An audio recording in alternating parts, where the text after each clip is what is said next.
It's June, so I'm doing a rose video. Some of the roses have come so early that they've already almost finished their first flush. But today I'm going to talk about my favourite rose varieties, and they're favourites for various reasons. They are some of the most beautiful. A lot of them have got a fragrance, which is lovely because quite a few roses these days don't. And they are very long flowering, so they won't necessarily flower every day, but they will flower regularly and frequently for a long period of time. And most importantly for me, they are great for pollinators, so I'm not going to recommend any roses that aren't good for wildlife. And of course, actually, I forgot to mention, and they're beautiful. They're absolutely beautiful. They make a garden so romantic.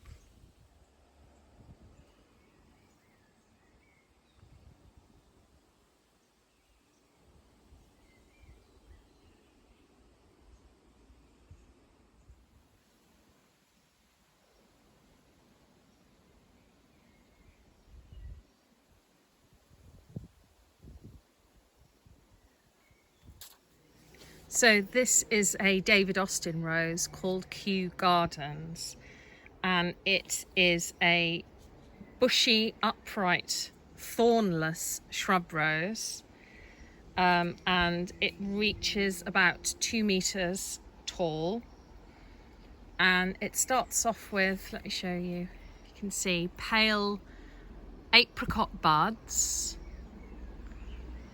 then opening to a sort of very pale, the camera's not picking up the colour properly, hang on, is that one going to show it better? Opens to a sort of pale yellow, very, very pale yellowy cream colour, and then fully opens into white flowers with bright yellow stamens. The flowers, as you can see, are sort of held in large clusters, and this starts flowering in my garden here in Wales from May and carries on till October. As I say, all of these do have a little break, but only for sort of a couple of weeks or something, and then they, excuse the motorbike, then they start flowering again. So I would really recommend it. And if you leave sort of the last, when it's sort of getting to October, if you still have some flowers, then leave that, don't deadhead them. Yes, that's what I forgot to say. With all of the roses I'm recommending, deadheading is absolutely crucial. If you don't deadhead, then they won't repeat flower, because obviously a plant will only continue flowering, or most plants will only continue flowering, if they feel that they haven't done what they need to do during that year, i.e. set seed. So you must keep deadheading these for them to continue to bloom. But if you do leave the heads on this towards the end of the season in the autumn, then you will get small red hips as well. And this likes full sun and part shade, so yeah, it's growing sort of in part shade here, and yeah, let me try and it's quite a sizable shrub and absolutely beautiful. So yes, full sun or part shade, and it's hardy down to around minus 15 degrees Celsius. I don't know what that is in Fahrenheit, sorry, I don't work in that. It can go down to about minus 20, but yeah, it's definitely hardy, at least down to minus 15. So absolutely stonking rose. Oh, and did I mention it has a scent? It does have a scent. Oh, hang on. Yeah, it's just a very, very delicate, sorry, I just sniffed it and messed the camera up. Yeah, it has a very delicate rose scent, but it is beautiful. And this here is called Ballerina. Isn't it sweet?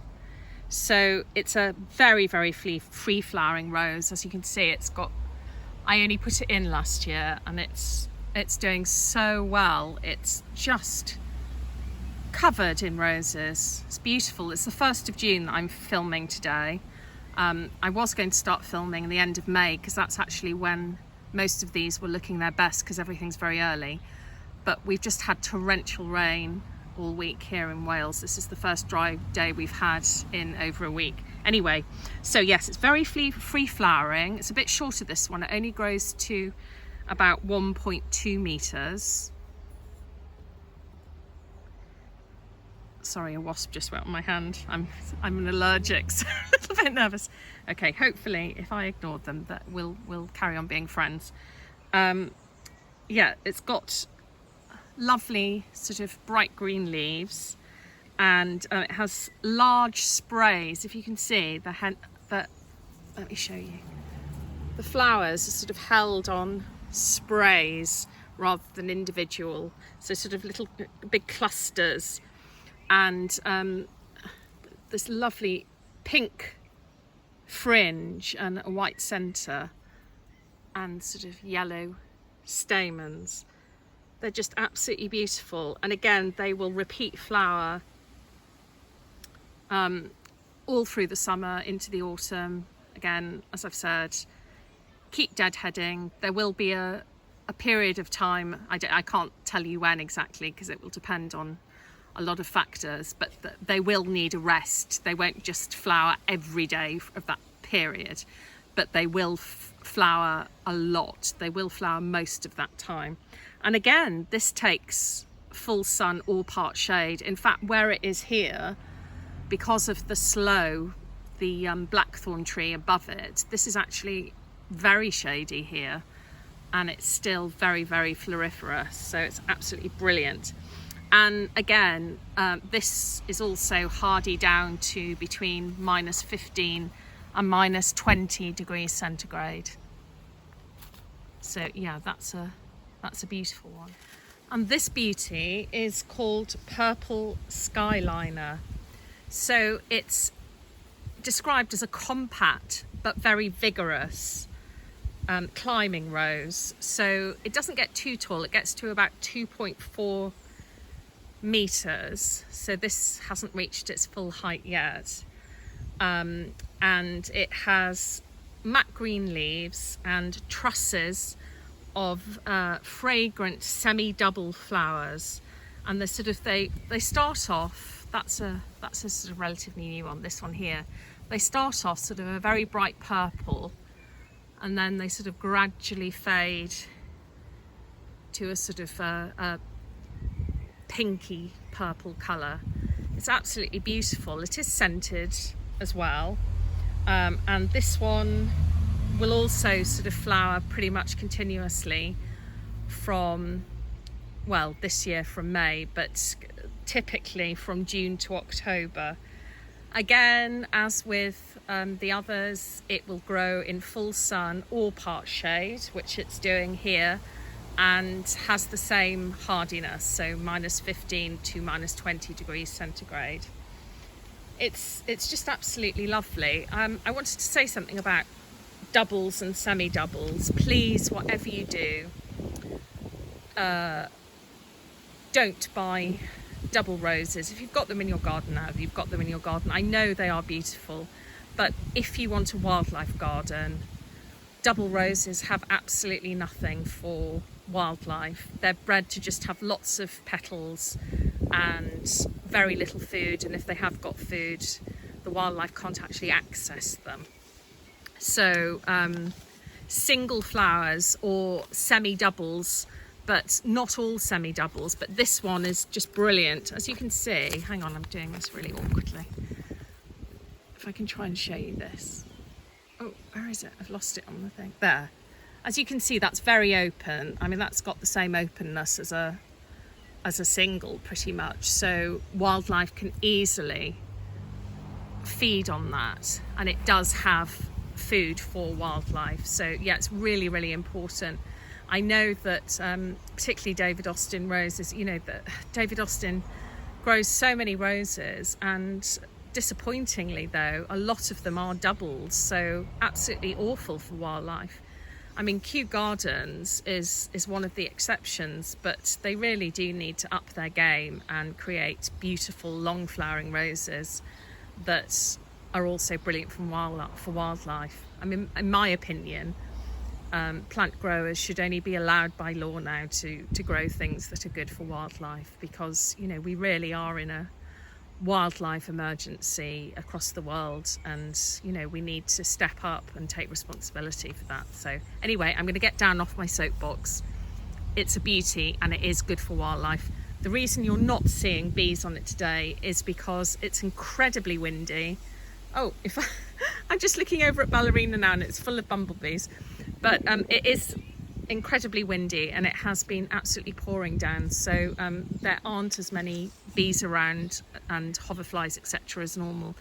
But I do assure you, any that I recommend are good for wildlife. And this beautiful rose is a David Austin rose called Lark Ascending.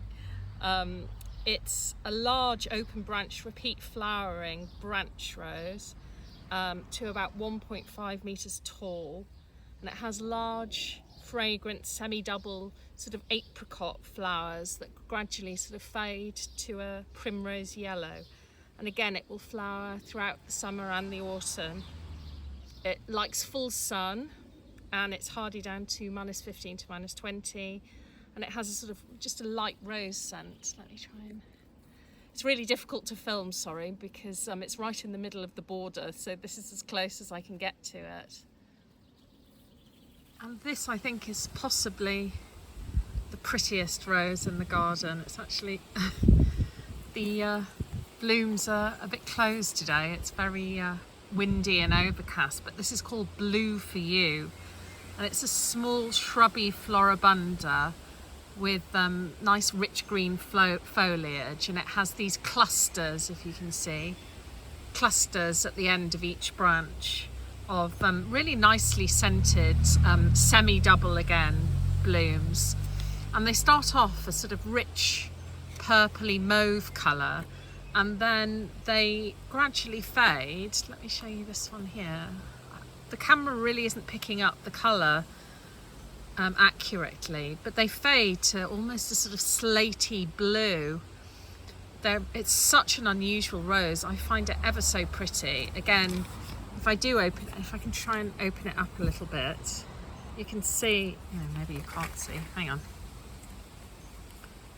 You can see there's food in there for wildlife. So it definitely is one that's good for wildlife, as well as being just incredibly pretty. And this will flower usually from June to September. It's been flowering since May here this year, as I've said. And this, according to the RHS, gets to about 1 metre by 1 metre. But I would say that that's already taller than a metre. But it's beautiful. It likes full sun though, this one. It doesn't really like the shade. And it's hardy as most of the others, down to -15 to -20. So yeah, I would really recommend this. Oh, it's such a shame that the colour isn't really being picked up. It's just beautiful, really beautiful in there. And yeah, the bees and hoverflies and things absolutely love it. So in fact, there's lots of little beetles on them today that are obviously enjoying them. And obviously, because they have got lots of petals but still open enough and have food for wildlife, then it's just win-win, because all of these little sort of petals are lovely little spaces. In fact, let me see if I can zoom in and show you. Can you see? Lots of little beetles that are sort of hiding in the petals. So yeah, it's brilliant. It actually smells really, really nice. So it's a stunning one. So this is blush noisette or noisette carnée, and it can be either grown as an upright shrub or as a relatively short climber. It gets to about 2 meters. It has very few thorns, so that's always handy. And it has just huge tresses. I mean, look at them. I mean, it's just incredible how many flowers are on this rose. It really is. It's beautifully scented. So it's got, the RHS say, huge trusses of 20 to 50 strongly scented pale pink flowers. It is semi-double. So again, let me just show you to prove it. So again, wildlife can access that. And oh, in fact, is there a little person? I think it's one of the beetles again. Yeah, the beetles love it as well. Yeah, it's usually absolutely covered in wildlife, this rose, and it really does flower continuously from May to October, with a very, very short break. Again, as with all of them, you've got to keep deadheading them. The flowers do go over quite quickly, so I mean, that's one thing with roses, they are a bit labour intensive in the sense that you do have to keep deadheading them. But if I had to pick one that was a favourite, and this is one that I recommend to a lot of people that I garden for, then this would be the one, because it is such a doer. I mean, you just can't go wrong with this rose. It just keeps flowering and flowering and flowering, and the amount of flowers that you get on this is just incredible. It's just brilliant. And the fact that you can use it as a climber and as a shrub. Obviously it's wildlife friendly, it smells beautiful, and this has the best hardiness as well. According to the RHS anyway, oh gosh, look at all those still to come. Look at that. Yeah, according to the RHS, this is hardy down to -20 degrees centigrade, reliably. So yeah, it's a stonker. And this is a flower carpet rose called Amber. All the flower carpet roses apparently flower prolifically and are good for wildlife. So again, they're supposed to flower for most of the summer, right into the autumn. They are a ground cover, so they're a low growing rose. They're supposed to get to around 80 centimetres high and about 1.2 metres wide. They do like full sun, but will take some dappled shade. They're also not fussy, so they will go in quite poor ground. As I say, they come in various colours, but this is a lovely, I don't know if you can see, but yeah, it's sort of a lovely pale apricot colour. And again, it gradually fades. Let me take you to one that's fading.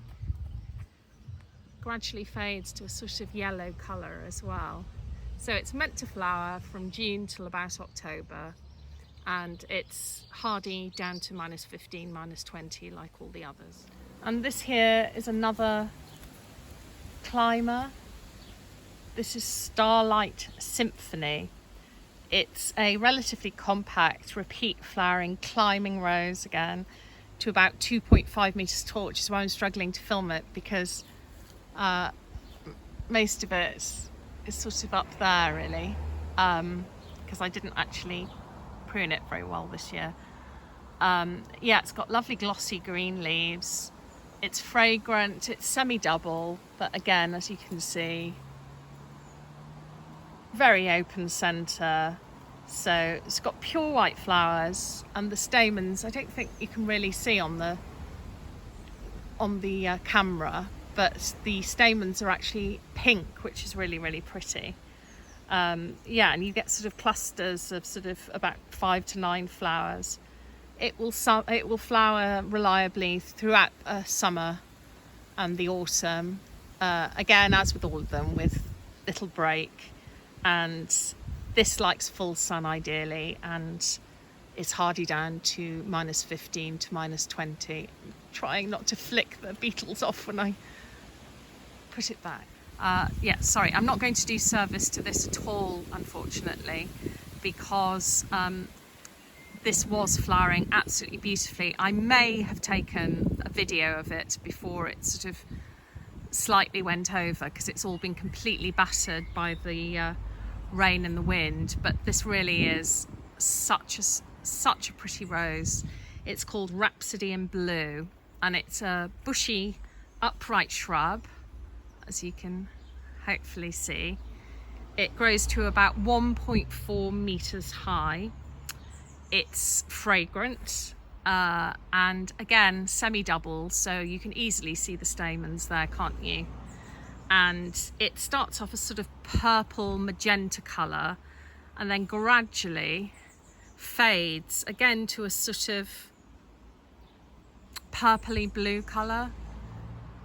It's absolutely beautiful. Again, it's one of the repeat flowers, otherwise I wouldn't allow it in the garden. And this one likes full sun and is hardy down to the same as the others. I really hope that I did take some footage of this rose when it was, because A, it's been battered, and B, because it was so floriferous in May, it's sort of, I mean, it's still got quite a lot of flowers to come on it, if you can see, but it's not at its absolute peak. So yes, they all will have a little break and then come back again.